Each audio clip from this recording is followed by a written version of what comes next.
Assalamu alaikum. It is 19 after 12 o'clock. I have two guests with me on the show this morning, and really a very, very important discussion to be had. This is a global pandemic, and I hope I'm not being too dramatic when I say that. But my guest, Dr. Nazeem Abrahams, will either concur with me or disagree with me. We are going to be talking addiction and just how it's proliferated the Indian and the Muslim community and what is being done to address this issue. Dr. Nazeem Abrahams is with Lighthouse on the Horizon. He obviously is the founder and the director of this drug rehab center. And also on the show this morning, we have a very, very brave young lady. Allah be with her every step of her healing journey. And when I say she's a brave lady, brave enough to come on air and to talk about her disease on a very, very public platform, and that is you, Raeesah Abdulla. Assalamu alaikum to you both. Welcome to the show this morning. Jazakallah khair. Wa alaikum salam wa rahmatullahi wa barakatuh. Let's start with you, Dr. Nazeem Abrahams. Um, I'm kind of wondering, when we talk to someone who's running a rehab facility, um, what propelled you in this direction? And when the time you started the rehab center, did you think it would work, and would our community embrace a rehab center? It's a very interesting question because I'm running this institute for just over 21 years now, alhamdulillah. Subhanallah. And yet I'm still facing the same problems I faced when I started out. And that's one of the reasons why we need to really talk about this in depthly, because I for the life of me don't understand that people don't realize that rehabilitation, addiction is really a mental health issue. And like any other mental health issue, depression, psychosis, or any other illnesses relating to mental health is exactly the very same, especially pertaining to addiction, because addiction is not about the drug that you're using or the alcohol that you're drinking. Addiction is a personality disorder. That personality disorder results from an attitudinal and a behavioral disorder, which results into a character disorder, which brings you to the point where you develop a personality disorder. And because of inadequate coping skills and loads of unfulfilled emotional needs, one will find oneself needing to numb oneself. And that's only then when a physical addiction starts to take place.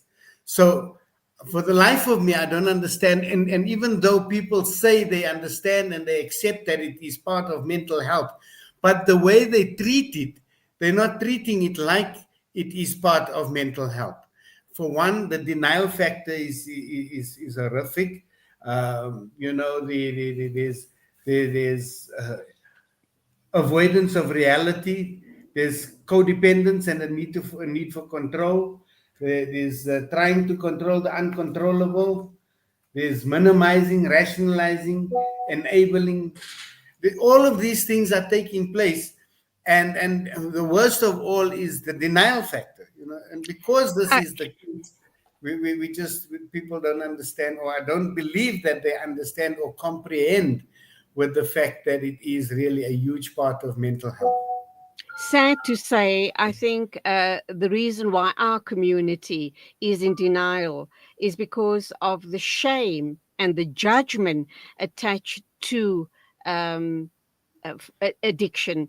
So if a member of your family is caught up in drug addiction, people are too embarrassed to talk about it. They sweep it under the rug because, again, shame, judgment. I was not a good enough parent. People are going to ostracize my family and I. You get marginalized. You are not trusted, etc., etc. And that story. I think we need to talk more about that. But let's bring you in, Raeesah Abdulla. You need to unmute yourself. Wonderful to have you on the show this morning. I commend you for your bravery and calling it out for what it is. talk to us about your journey. Um, how and why did you get involved in drugs? How long were you addicted? And when and why did you decide that you need to go into rehab? Assalamu alaikum. Jazakallah for giving me the honor of speaking on this platform. Um, my addiction span was possibly over 20 years plus. The reason why I chose to speak out and expose myself on this platform because I found myself being a female who is now in recovering, who is a recovering addict. I find there are a lot of women in our communities, be it teenagers, be it elder women, that suffer or struggle with the addiction or the mental health disorder. And because of the shame or the stigmatization that's attached to addiction, people, women or females are afraid to speak out and to ask for help. Sadly enough, the first place of judgment comes from within your own family. So, how do I go home and tell my husband, my uncle, my parents that I am struggling with an addiction and I need help? And we have to remember that asking for help and being placed in a rehabilitation center is a form of exposure on its own. So, whether you choose to go out and speak on a public platform or not, people are going to get to know. Communities are going to get to know. It's going to affect you, it's going to affect your family. And I don't believe that it's okay. And allowing this to be swept under the rug allows the toxic behavior and the addiction process to just continue and to carry on for generations to come. So I've chosen to expose myself, hoping that someone will take out of this, and this could be the start of breaking the stigmatization surrounded to addiction. So, what I do want to say here to you, Raeesah, and I'll also get Dr. Nazeem to respond, is we are under the misguided notion that only boys and men become addicts. And when you hear about a female, a girl, or a woman that is caught up in this web of addiction, it's almost unbelievable. How did your journey start, Raeesah? What was your drug of choice? What made you take the first step to perhaps experiment? I don't know. How did it all start? My drug of choice was over-the-counter medication, prescription medication, schedule medication. And I pretty much used all of these things to numb myself because I was unable to cope with life. And it just became too difficult. Um, I hit rock bottom towards the end of December in the year 2003, towards the end of the year. And the realization hit me because I was doing all types of funny things, despicable things, embarrassing things, things that affected my family, things that affected my kids. I was emotionally unavailable, and it took a toll on everybody. Um, Auntie Julie, I must say that I had many moments where I realized that this problem was now bigger than me and I needed help. However, the only absolute time that I actually chose to speak about it and ask for help was when everything that I was taking stopped working. It made me sick. So I couldn't live without it and I couldn't live without it. And I just felt like I was dying. It was at that point that I realized that something big needs to happen and I need help. I can't do this on my own. Dr. Nazeem Abrahams, your response to my question regarding the perception that only men and boys are, become addicts and not women, very especially in the Indian and Muslim communities. Yeah, it's very sad one too, because unfortunately that is a reality in our communities and within society on the whole, really. It's not just amongst the Indian and the Muslim community. I think more so, yes, but I think it goes across the board completely. When it comes to a daughter in a household, I think obviously the first thing for a father to do is to protect his daughter and to protect protect her with everything that he's got, and in every way, without a doubt. What we again we need to realize, unfortunately, is that we're not helping. We're not helping our daughters when we do that, because we can keep them in the house, we can lock them up, we can do everything we can try doing, but we're not. If we don't give them the proper help that they need, they are ill. They are only going to get worse, and the situation's going to get worse. And unfortunately, because of the stigma around it, as we're discussing now, particularly around women or young girls, this is one of the reasons why the problem had, had, had gotten so much bigger over the years. I mean, I know for a fact that I'm practicing for 20 years, but I've been involved with addiction for 40 years plus. And I can tell you without certainty that in the past 30 years ago, you'd very seldom hear or even hear at all about a female that's addicted. It would be 1 out of 1,000 within a community or within a particular area. Um, and in certain areas you wouldn't hear about it at all. Yet within those areas that you didn't hear about it, the infected persons were largely exposed to the addiction problem, and it just got worse over the years.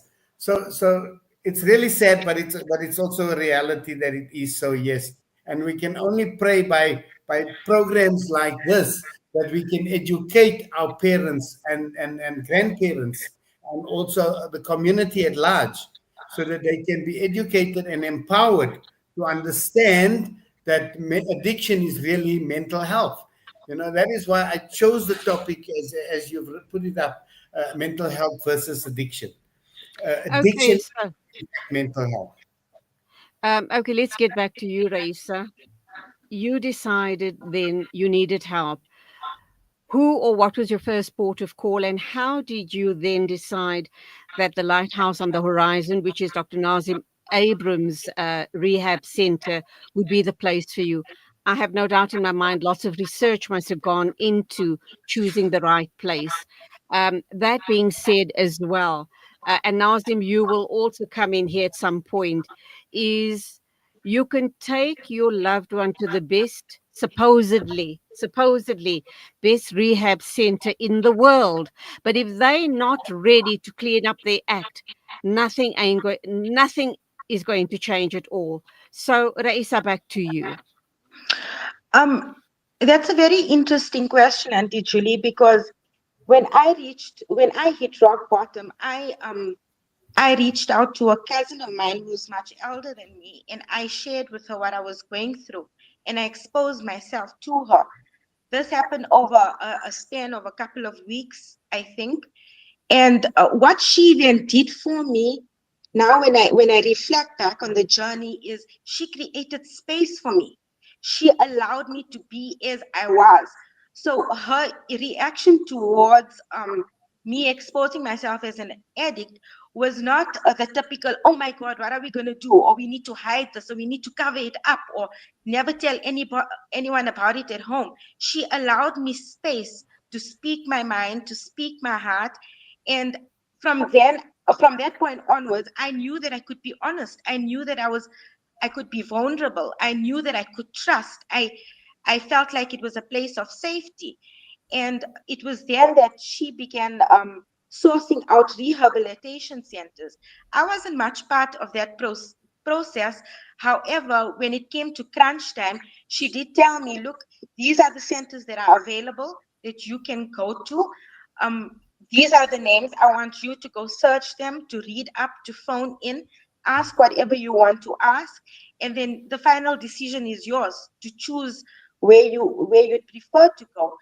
Um, the reason why I at that point chose to go to Lighthouse was because she said to me that it was they were they took in females.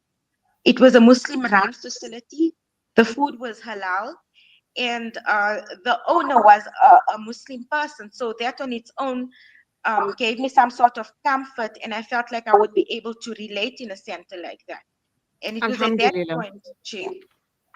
Okay, we've got to go for our first ad break. And let me just add, Nazeem, we'll come back to you after the ad break for you to respond. And let me also add to that, Raeesah, that the owner of Lighthouse on the Horizon was very well brought up. Alhamdulillah, his father was an imam. So to give people reassurance that they're in a very safe space, let's go for that ad break.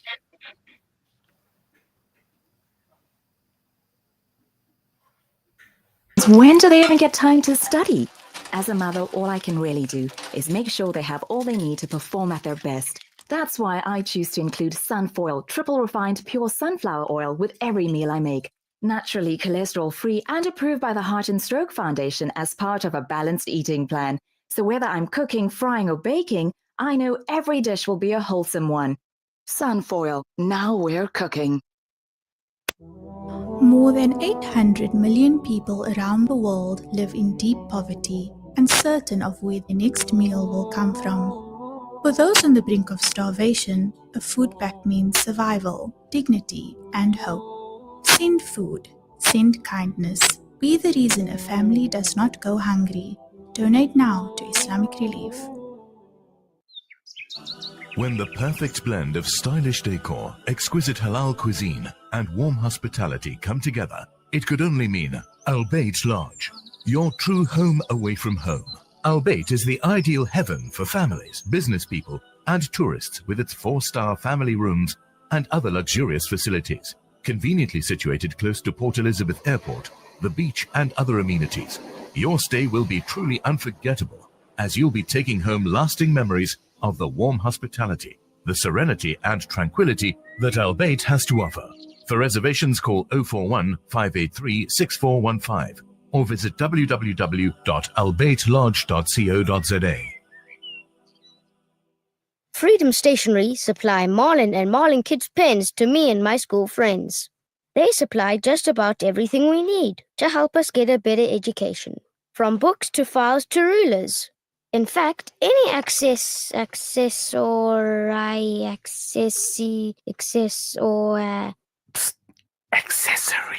any accessory we need. Freedom Stationery. Education for the nation. What does accessory mean? This Ramadan, make a conscious choice, sip for change, and support Palestine Drinks Africa. With every can, you help end the genocide and stand in solidarity with Palestine. Choose between our original or sugar-free options, available in a case of 24. Every sip is a step towards justice. Every purchase, a powerful message of unity and support for the Palestinian cause. Contact 082-888-1440 or 082-7739-556 today and be part of the change. Palestine Drinks Africa. Sip for change. Liberty for everyone. You are listening to Salam Media live from our headquarters in South Africa. This is Salam Media, keeping you company this Ramadan. Bismillah ar-Rahman ar-Rahim. Welcome back. It is exactly 12:37. News and views on Salam Media and, pardon, not news and views, but the mid-morning show.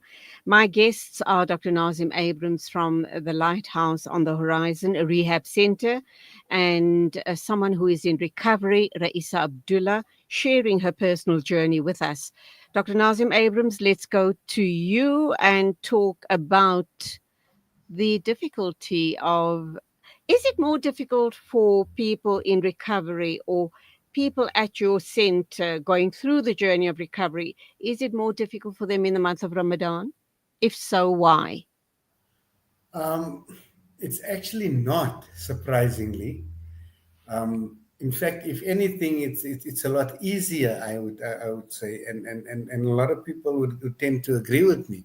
The thing that makes it a little bit challenging is, unfortunately, sadly said, for a lot of guys and for a lot of people, they kind of need to fast, and they haven't fasted for a long time, and if they did, they didn't do so properly during the act of addiction, and because of the addiction, because of the illness, and the behavior and the attitude and the way they were, the entire way of being. So they didn't really fast. So the challenge does come in when they're in the center, that they are faced with peers who's all making an attempt to fast, so they need to fast and they find themselves fasting. So the first few days, I think, like everybody else around in the whole globe, it is a bit challenging. But where we are right now, I can see my boys and girls here is enjoying it, and they're loving it. They're actually embracing it. And I can even see personal growth taking place even a lot better, because they're more in touch with themselves. They're more in touch with Quran reading, which we allow them to do more so during the month of Ramadan. Or they got extra time to do so. They do it all the time, but they're allowed to do it all the time, but they've got extra time to do so in this month. So the answer is, it's really not difficult. I think it's a lot easier for me to say that, apart from in the beginning, for those who never really did fast in the past. I notice a shift in the mental health space, and very especially the space of drug rehab centers. More and more people are referring to addiction as a mental health problem. And I'm still hearing it today as well, is a lot of family and the community at large are very dismissive and still continue marginalizing people who are either in recovery or who are still addicted, and say to them, suffer. That's the bad choices you've made in your life. So stick, we want to have nothing to do with you. We do know that when people are in active addiction, their behavior is abhorrent, to say the least. They're very toxic. They're always fighting. They're very, very abusive, etc. And in a sense, you don't blame family and friends wanting to marginalize the person because of their very, very bad behavior. And yet here you are telling me that it's a mental health issue. How do you separate the two, choice and mental health? Nazeem. So yes, we can safely say addiction is self-inflicted. So individuals are making bad choices. I totally agree and understand and comprehend with that particular point. However, that was a choice made at the beginning. Through the journey after the choice was made, an illness is coming into effect. And that's how we need to distinguish between the two. We need to identify between the two. So yes, I agree that in the beginning there was a bad choice made and it was self-inflicted. But now we move past it. We've moved past it, and we're saying that after that bad choice was made, an illness is developed. We can safely say many different other illnesses as well. Bad eating, bad diet can cause one to develop diabetes, for example. Okay, and that's not being dismissed. That was self-inflicted. The diabetics is not necessarily always just coming from an hereditary perspective, but in a larger spectrum, diabetes comes from bad diets, bad eating, bad living, bad lifestyle. So how can they not see the difference? So yes, I agree in the beginning. In effect, we all are addicts, are we not? Absolutely. Every one of us are addicted to something or the other. It might be sugar, It might be food, whatever it might be. Okay. The addictive personality disorder. Absolutely. Raeesah, let's come back to you and ask the question. When you say a recovering drug addict, it's so jarring. It sounds so harsh. How does that sit with you? Sure. Auntie Julie, I'm okay with me, honestly. And I think that's the most important thing, because as a person, as Raeesah, I know who I am. I am able to say, hey, you know what? I shouldn't have done that. I made a mistake. I've hurt you. I've hurt myself.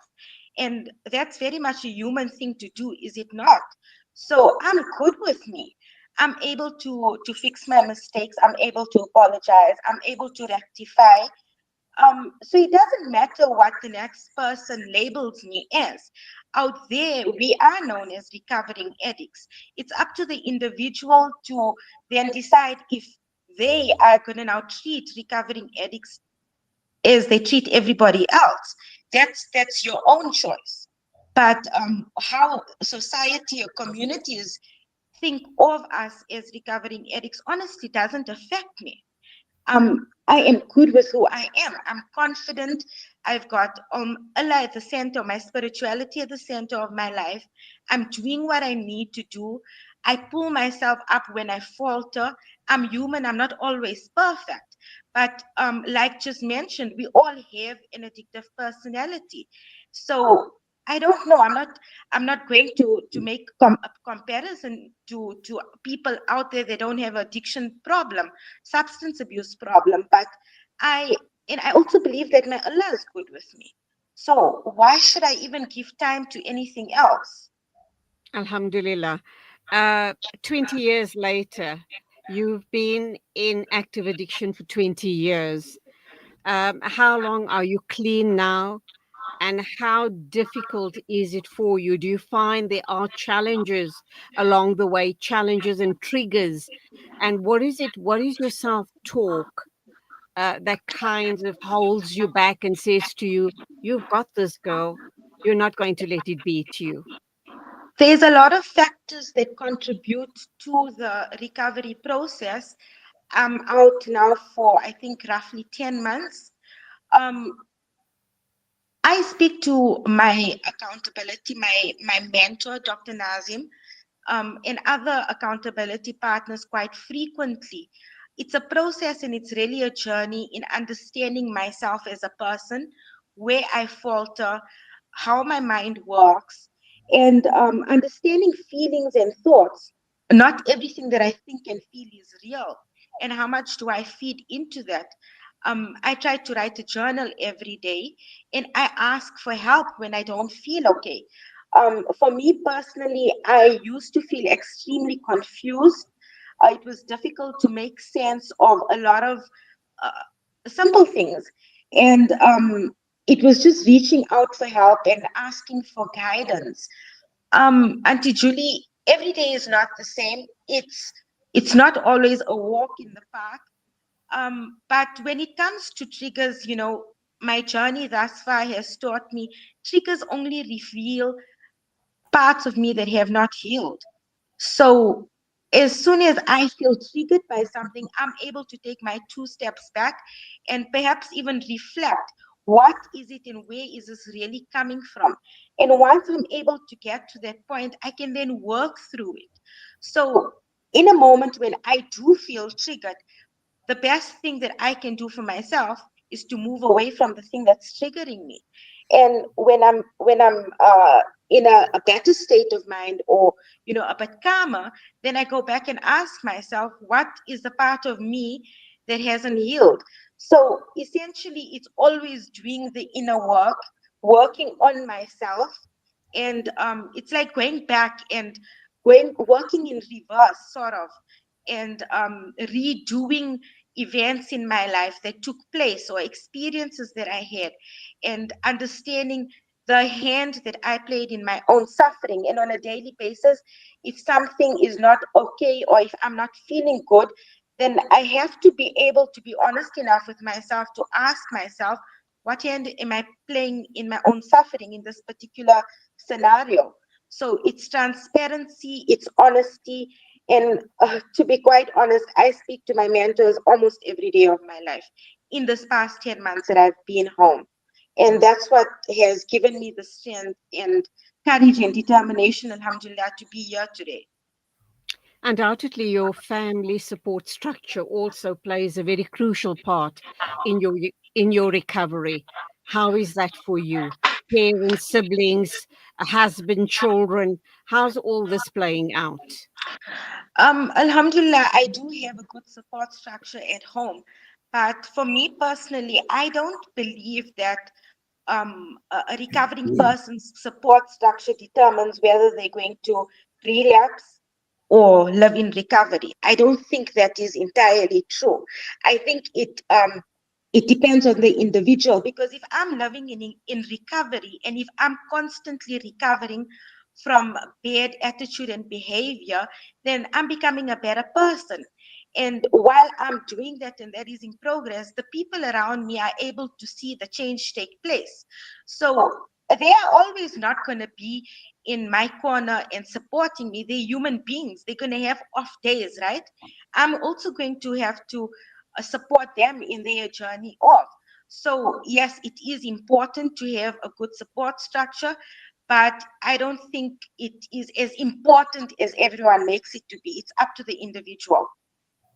Dr. Nazeem Abrahams, back to you. Talk to us about some success stories. Talk to us a little bit about Raeesah Abdulla. When she first came to you, how long did she spend with you? And do you find that even though some of the recoveries come to you possibly willingly, that they do tend to push back in the early days of their recovery? Oh, yes. Yes, definitely. There's always a pushback. Because you must remember, a lot of the time people come into recovery or they come to rehab because they're either trying to solve or save something. Solve problems that they've created at home, save a marriage, save a job, save something. So a lot of people come in for the wrong reasons. Probably 80-90% of people come in for the wrong reasons. But alhamdulillah, they stay for the right reasons. So that's the first thing. The second thing is, when we look at success, when we look at, for example, the topic just or the statement made just before this, in terms of support structures. Support structure is, yes, it is very important, but I agree that the individual is the one that needs to really do the work. So there's two things that stands out for me in this particular statement or in this particular context. You have people who talk recovery, and you have people that live recovery. Once you're talking recovery, that's all it's going to be. It's going to be talk, and talk is cheap. You will find yourself falling, and you will find yourself relapsing, or whatever else you want to call it. But if you're living recovery, if you're living, then you are mindful about what you changed, why you changed it, and why you needed to change it. And whilst being mindful about those changes that you have made, you can then live those changes. But if you don't live those changes, then you're just talking change. And this unfortunately is what is part of pushback. The part of pushback is people that talk recovery, and I've seen this for many years. For many years, I've seen this. People struggling with recovery for 15, 20 years. People are struggling with recovery, being in and out of rehabilitation centers. And it's very evident that there are the people that's talking recovery and they're not living recovery. Recovery is not something that you can go and buy at a rehab center. You don't go to a rehab center to recover. You go to a rehab center to be empowered in order to find that which is your recovery that lives in you. And you got to do the work. So if you don't do the work, if you don't find that through the empowerment that you receive from the rehabilitation center, if you don't find that which lives in you, you'll never be able to live recovery. You'll only be able to talk recovery. Raeesah, back to you then. Sorry, Nazeem, you haven't said anything about Raeesah. I asked a question about her time spent at the center. And can you spot, are you able to tell that that's going to be a successful recovery or not? Absolutely. Absolutely. Raeesah was one of the students that really put in the work. But I'll never forget the first week that she came, after the first week when she was convinced she needed to leave. And there was that pushback. But you know what? Because she knew that she knew within, she really knew that. And I think, and I believe, I actually believe that little bit of pushback that we got at that time was because she was going through a very difficult time leaving her kids behind, which for a young mom, it was completely understandable.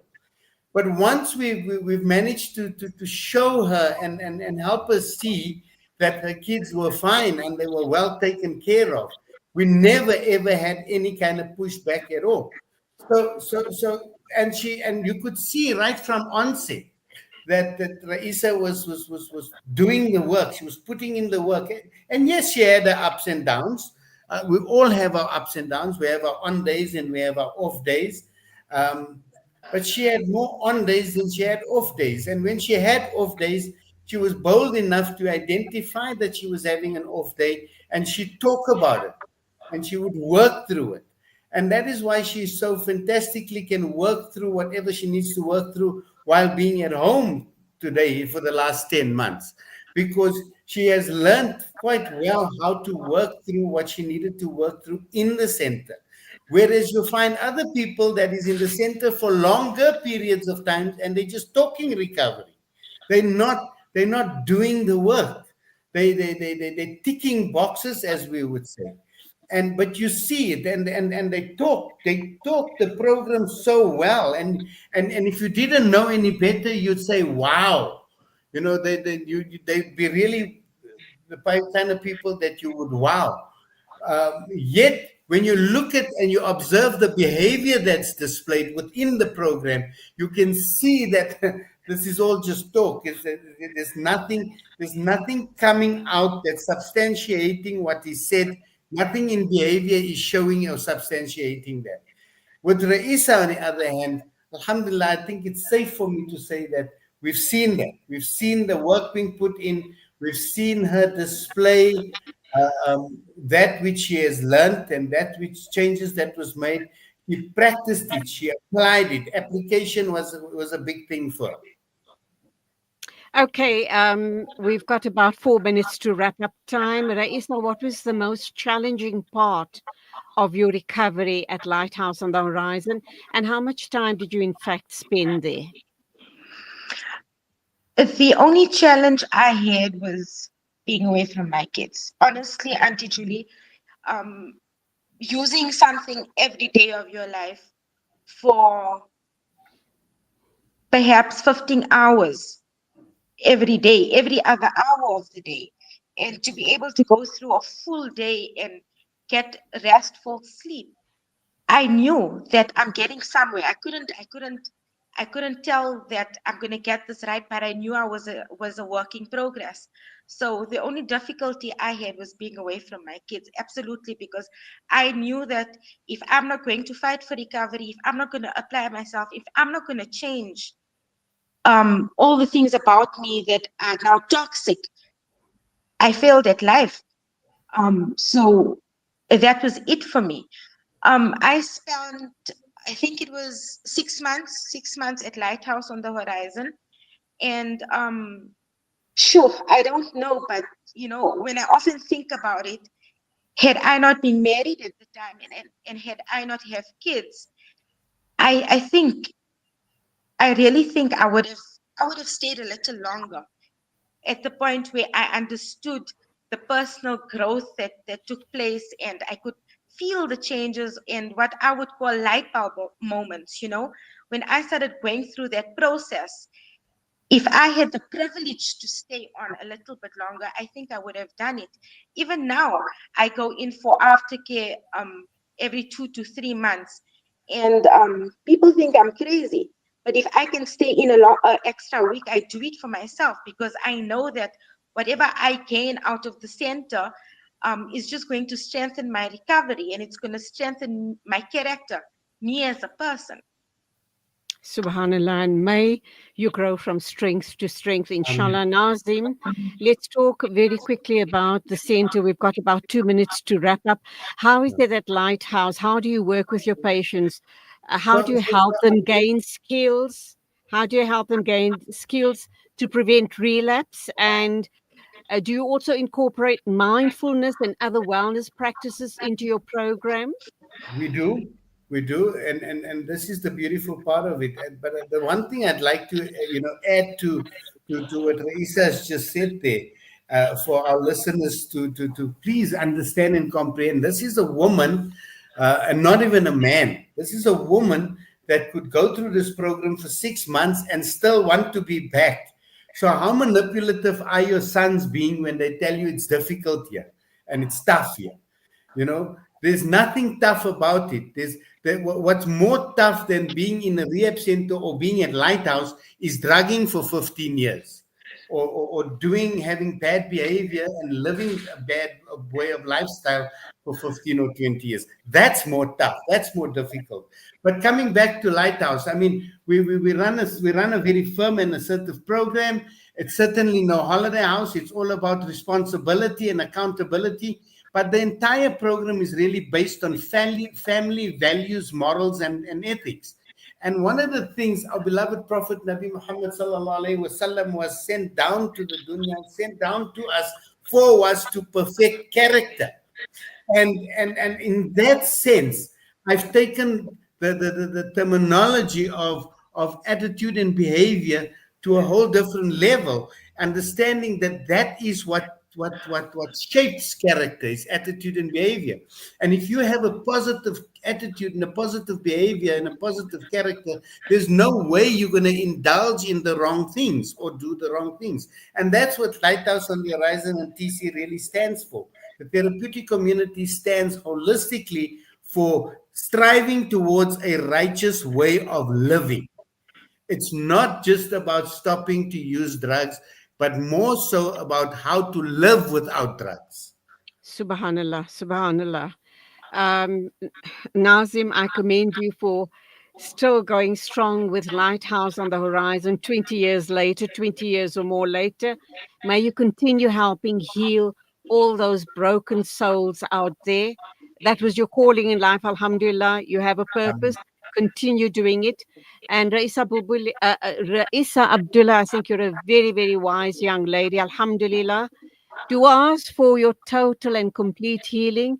And by way of this show and the fact that you're so open about your journey in life, you will help heal other brothers and sisters in our community. May Allah subhanahu wa ta'ala accept from both of you, and may He be with you every step of your journey, both your journeys. Thank you so much for being on the show. Keep us in your du'as as we keep you in ours. Until the next time, Assalamu alaikum. Wa alaikum Walaikum salam. salam wa rahmatullahi wa barakatuh. And that's where we wrap up for the day. Powerful interview indeed by two very well-intentioned, powerful people sending out a strong message to our community and I guess to the global community who are suffering from issues around mental health and drug addiction. That's it from me for today. I'll be back with you on Monday at the same time. Take care. Keep us in your du'as. We are now approaching we're past the halfway mark, and very soon we'll be in the final 10 days of Ramadan, where we will be encountering, inshallah, the night of power. And that, of course, is Laylatul Qadr. May Allah subhanahu wa ta'ala be with us on that night and accept all of our du'as. Go well. Assalamu alaikum and Khuda Hafiz from me, Julie Ali.